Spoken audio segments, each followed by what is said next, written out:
Hello everyone and welcome back to my channel for episode 15 of Welcome to the Dark Sun, also known as the one with the unwilling bride.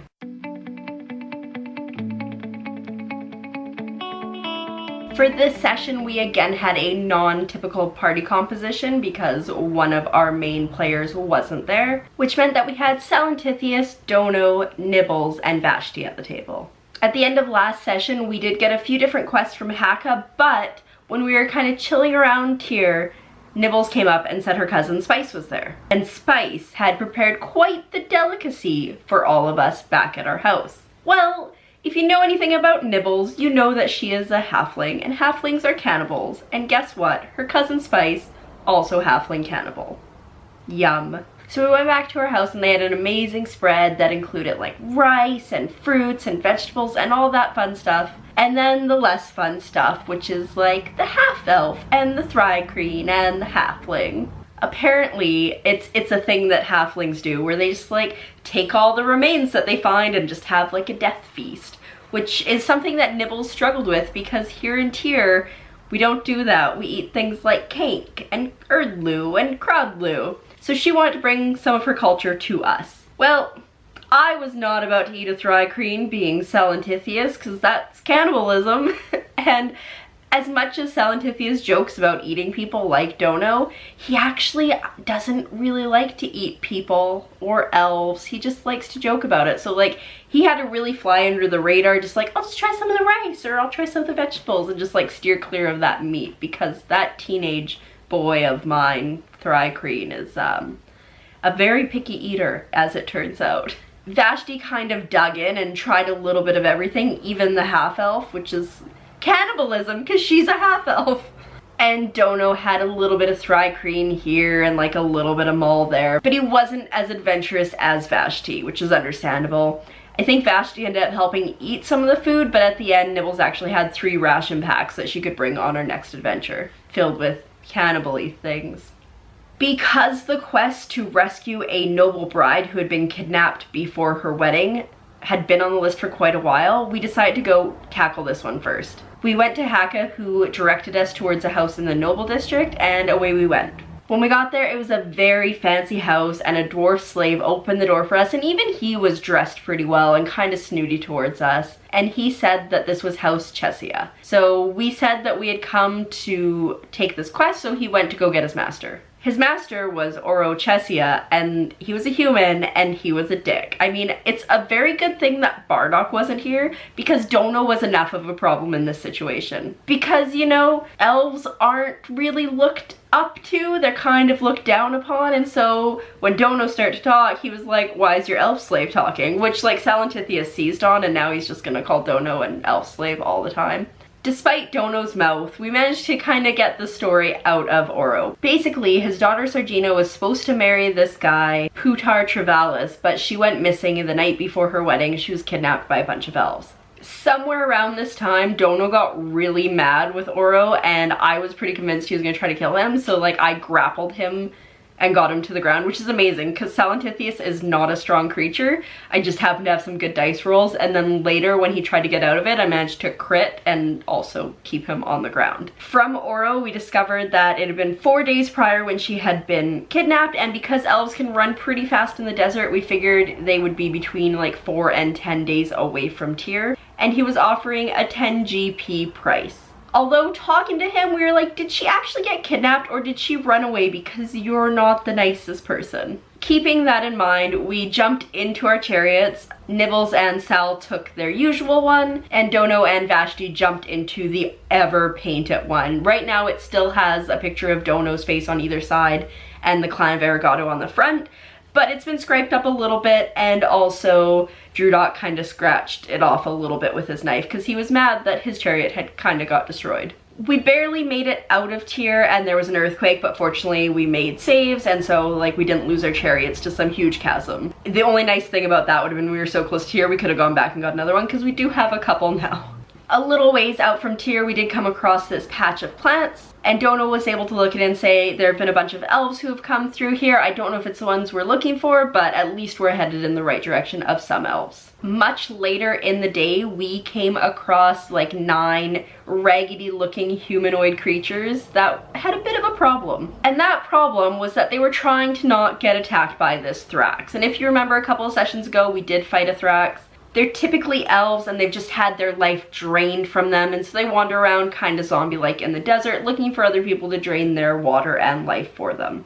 Well, these poor slave guys were not doing a very good job at keeping the Thrax off them, and so we intervened to see what we could do to help. Unfortunately, by the time we got there, the Thrax had already drained one of the half-elves. Turns out they were all half-elf former slaves. But he didn't turn into a Thrax. He was able to just go peacefully into that good night. And Nibbles came in and then just punched the Thrax to death, because that's what she does, because she's a monk, and it's awesome. They were very grateful for our assistance, and talking to them, we found out that they had been in a caravan that had broken down, and the guys that were transporting them were just going to leave them in the middle of the desert and head back to Tyr.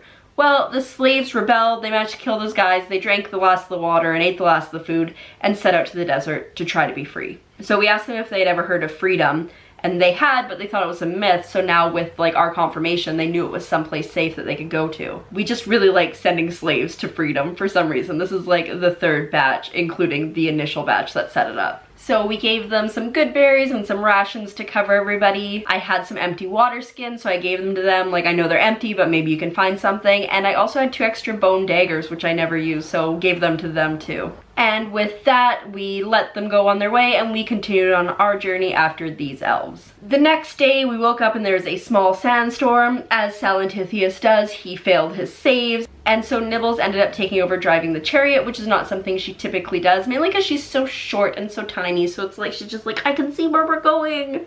Once we got out of the sandstorm, we stopped so Nibbles could help Salentithius get sand out of his eye, and when Dono stepped on the ground, he realized that we were just chilling on top of one of those sand cactuses. And cacti are the worst.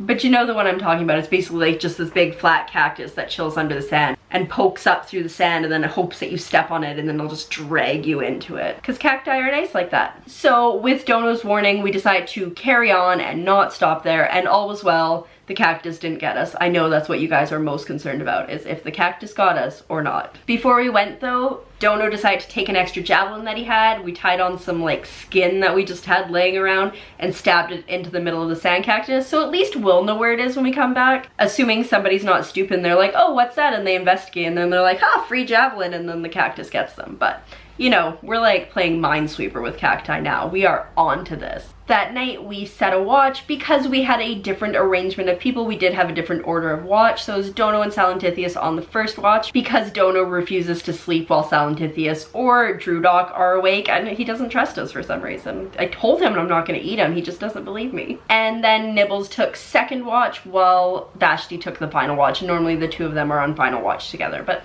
that's fine, we got it sorted. Probably so he could watch me better, instead of like watching all the surrounding, Dono laid out a cordon of arrows on our first watch, and it just kind of like choop, and got a T'Chau that was trying to come in and like suck all our intelligence and life away. So that was good call, Dono, good call. And we finished him off pretty quickly, and then nothing else happened for the rest of the night. In the morning, Dono did his ranger thing and discovered that it was indeed 15 elves that went through about 4 days ago, so we figured we were really on the right track. After driving along for a while, in the distance we see a brambleweed patch, but it kind of looks like it's been cultivated into a tree. On top of the tree, there's this figure that we can see standing there laughing, and at the base of it are 2 Braxets, which are like giant rhinos, bipedal rhinos, and they've got clubs, and they're trying to get this guy. Well, when we look closer, we discover that it is our good, not friend, the king of the beetles, Nebuchadnezzar. And we decide that, especially because Bardock isn't here to be a jerk, that we're gonna go help him. And I think Vashti did the greatest thing ever. Vashti grappled, as Vashti always does, but she enlarged herself first so that she could actually pick up this guy.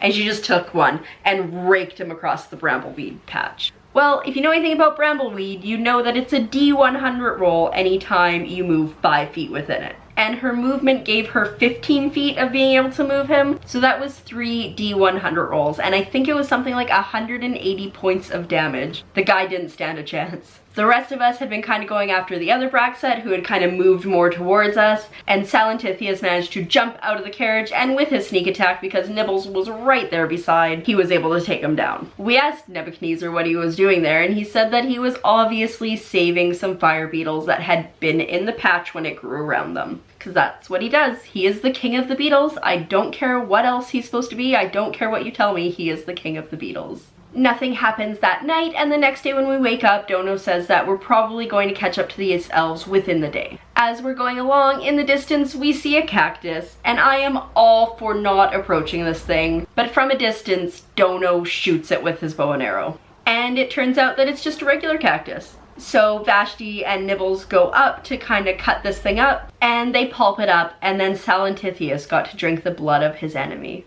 But once we collect as much water as we can from it, we just kind of continue on our way until about 280 feet in front of us, we see a group of elves and a group of Orpsu that are dive bombing them. We contemplated this for a while because it'd be really nice to not have to deal with the elves if the Orpsu took them out, but then we realized that they would probably kill the bride as well, so we got to work attacking the Orpsu. From this distance, Dono was really the only one who could do anything, especially because he had just taken the sharpshooter feat, which gives him regular vantage to 600 feet, which is ridiculous. But because of this, and because the elves were also attacking, by the time we got up to them, there was like one Orpsu left, and Nibbles just like leapt off the back of one of the elves and like punched it in through the body. And we realized then that the human bride was wearing some elven clothes, which could mean that they had kidnapped her and put her in these clothes, but it kind of lent more to the theory that she had willingly gone. We started talking to these elves, and they said that they were from the Yanzu tribe. In fact, we were talking to Yanzu himself, who took his namesake from the tribe, and Sargina, the bride, was to be his bride, because she wanted to elope and she did not want to go back to her father in Tyr. We suggested killing her father for her so she could come back, but then she was like, well, you know, I've got a bunch of other siblings, so we said that we'd kill them too. But it just, I mean, it was just a little too much, and we figured we'd probably have to kill most of Tyr. So instead, Yanzu said that he would give us his elven bow Blackfire, which is a +1 to hit because it's like a bone shaft with mithril veins through it, and said that we could show this to her father and say, look, we killed them, this is the bow, and sorry, your daughter was dead. We also took her nightgown and like rubbed some Orpsu blood on it just to be like, yeah, sorry, dead. We haven't dealt with that yet. We haven't got back to Tyr in our story to try to deceive this guy, but we're just kind of hoping it works out. So we let them go on their way, and we turned back towards the city of Tyr. Well, we don't get too far away when all of a sudden on the distance, we see this kind of army basically coming towards us. There's 4 chariots, each with 2 riders, and then in the middle of them is a megalot pulling this huge cart with a ballista on it. And on this cart, I believe there were 5 guys to operate the ballista. Step 1, Vashti just fireballed the ballista, which was a pretty good call because now it's on fire and those people are hurting. Step 2, I cast sleep, and it kind of worked. It got a couple of them down. Vashti cast fireball again, so like this wasn't going to be a problem, and then all of a sudden the chariots kind of caught up to where we were. This was a pretty lengthy fight, but there were some pretty good highlights. Like the fireball was great, but also when one of the chariots was coming towards mine and Nibbles' chariot, she leapt out of it and onto the Crodlu, and then she was able to start steering it around. So what did she do? She steered it directly in front of the Mechalot and then jumped back into our chariot. And the Mechalot didn't stop. Instead, he just like plowed through the chariot, squished it a little, and kept going, dragging the burning wreckage across it. Meanwhile, the people on the ballista weren't dead, and there were still enough of them that they could easily fire within one of their turns. You know, it's the whole load, aim, fire. So they did that, and they shot Vashti and Dono's cart, and it took quite a bit of damage. But they were able to keep going until the next turn when it got shot again, and it basically just exploded. So there were pieces of chariot and fortunately whole pieces of our friends flying out of that. But the other raider chariots took this opportunity to go kind of close in on them and just start doing some hand-to-hand combat. Meanwhile, like, Salentithius is just like, look at me, I can drive a chariot, because that's what he does. Nibbles jumped out and she started heading towards the fray over there, and I was just kind of shooting spells back and forth, and they shot my chariot, and I was not happy with that, so I cast sleep again to at least slow down the firing of the ballista. Pretty soon, the fray was taken care of on the side, and all we had left were a couple people on the ballista and 2 on a cart behind the ballista cart that had crashed when they were trying to turn after me too sharply and didn't make their strength save. So that really worked out for Salentithius. So Nibbles ran from the fray and she ran and jumped on the ballista cart. One of the guys tried to shoot her with an arrow, hit her, but because she's a monk and she has the special ability, she was able to catch it midair and throw it back at him, which was pretty boss. After that, Vashti kind of ran over to give her a hand as well, but Dono was like, it's fine, you've got this. But Dono's an archer, so what did Dono do? Dono shot at Nibbles, and Nibbles was able to catch it, but unfortunately she wasn't able to overcome the other guy's AC when she threw it back, but it would have been so cool. After that, it didn't take too long to finish off the remaining people, and once we all jumped off the burning ballista cart, the Mechalot just kept going, as it does. We had a little bit of carnage to sort through at this point though, because we were down 1 chariot because Vashti's and Dono's chariot just got destroyed.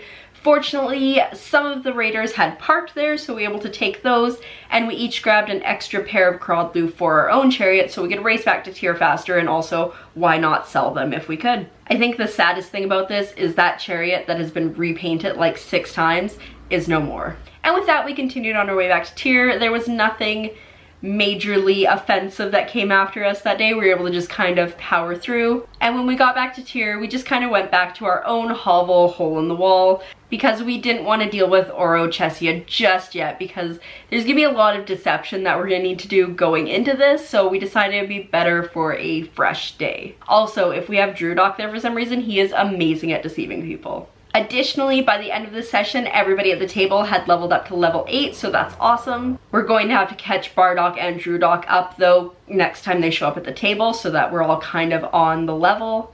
But while we're talking about that, if you have any questions about our characters and where they're at and what weapons we have and what spells we use and all that stuff, feel free to put them in the comments below, because before we go to our final battle, I am going to do a big update on what our characters are looking like now and what we carry with us and what we prefer and all that kind of stuff. But questions would certainly help because I'm not really sure where to start that one. Speaking of though, we are getting to the very end of this campaign, so if you want to see where that goes, make sure you do hit the subscribe button so you'll be able to see everything else that's coming along. Also, you can check out the playlist if you've missed anything along the way. Thanks for watching, and I'll see you next time.